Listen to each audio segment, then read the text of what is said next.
Towing வேனுக்கு பதிலா பெரிய ட்ரக் வந்ததுன்னா இதோ நிலைமை இதாங்க. தலைவரு ஹேண்ட் பிரேக்க போடல, அதான் இவரோட கதை கந்தல் ஆயிடுச்சு. கார் இன்ஜினோட சேர்த்து இதோட பாடியும் டேமேஜ் ஆயிடுச்சு. இப்படி பண்ணும்போது ரேம்ப் கரெக்டா இருக்கா இல்லையாங்கிறத நாம கவனிச்சுக்கிட்டே இருக்கணும். அதை விட ரொம்ப முக்கியமான ஒரு விஷயம், வேலை செய்யறேங்கிற பேர் வழியில உங்க வேலையை கெடுக்கிறான் பாத்தீங்களா, அவனுங்களை கிட்ட சேர்க்காதீங்க.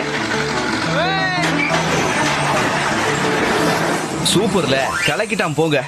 இத பாரு கியூ, நான் ஒன்னும் டோயிங்கோட சயின்ஸ் இல்ல, வண்டிகளை ட்ரெய்லரோட பின் பக்கத்துல ஏத்தி வைக்கிறது எப்படிங்கிற சயின்ஸ பத்தி பேசுறேன். You know MP bro, you know I got it. From now on I will FLTR. First listen, then react. But now I should leave, you know, number 1 joker போட்டா இவனுக்கு தாங்க கொடுக்கணும். சோ இந்த லோடிங் அப்போ நாம கவனிக்க வேண்டிய விஷயங்கள் momentum, gravity and traction. Science பார்க்கலாம், எல்லாத்தையுமே கத்துக்கலாம். எந்த ஒரு வண்டியையும் ரேம்ப் மேல ஏத்த நமக்கு தேவை ஃபோர்ஸ்.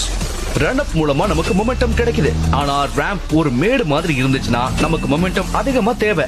அப்பதான் கிராவிட்டி ஓவர் கம் ஆகும், வீல்ஸ்ல டார்க் உருவாகும். இது டயர்ஸ் உடைய டிராக்ஷன்னால கிடைக்கும். அதனாலதான் வண்டி முன்னோக்கி போகுது. அப்புறம் ஒரு ஸ்டேபிள் பேஸ்ல அதால நிக்க முடியும். ஆனா எல்லா தடவையும் இப்படிதான் நடக்கும்னு உறுதியா சொல்ல முடியாது.